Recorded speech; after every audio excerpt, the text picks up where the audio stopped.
guys, going to do a quick video here about chain maintenance. Hey, I'm Steve from Blossom Racing, and this is number 35 chain. I'm just using this for reference. But just to talk about chain maintenance.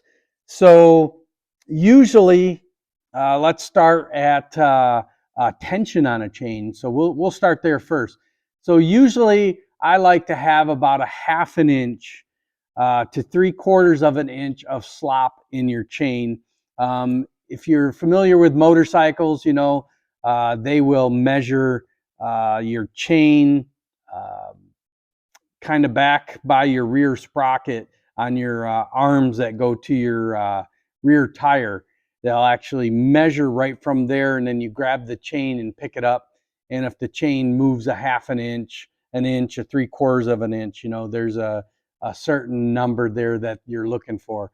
Well, here on junior dragsters, usually you want about a ½ inch to maybe 3/4 of an inch. So if my chain's kind of hanging a little bit for tension, when I pick the chain up, it'll only pick up so far and then it gets tight. So you want about a ½ inch of movement.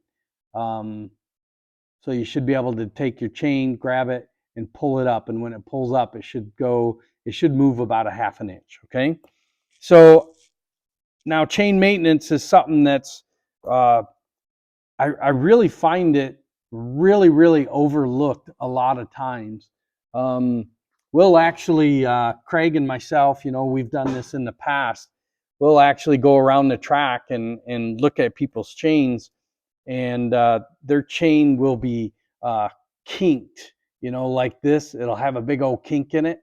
Well, what happens there is either that the outside piece is pinched in and it's making it really tight and it won't turn, or it's just rusty. So what we'll do is we have some chain cleaner. There's all kinds out there, you know. Lucas has one.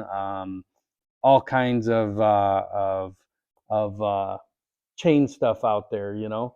So the first thing that you would want to do on your car, you know, just jack up the rear end of your car, take some chain cleaner, and just sit there and spray on the chain and just kind of spin the tire. Just be aware that depending on how fast you're spinning it, all the chain cleaner and everything that comes off is going to get flung all over the back side of your motor. So, so just so you're aware of that, so you know there's no surprises. But jump in there, you know. I probably lube my chain, clean it and lube it probably about once a month.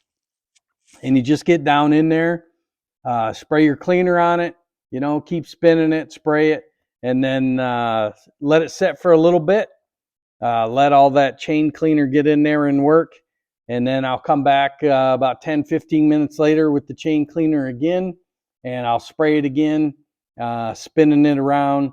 And then when I'm done with that one, so I would then wait another 10-15 minutes, and then I come back and spray it with lube.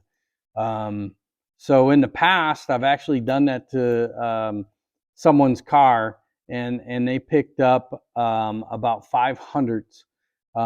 There was one car that was super bad. It almost picked up a whole 1/10 just by cleaning and lubing the chain. So if this is something that you haven't done, I highly recommend it.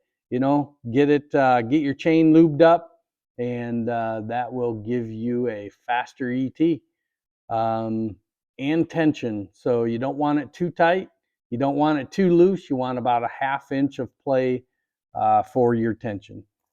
All right, hopefully that helps you guys out on your chain maintenance and get you guys into that winner circle. All right, take care, guys.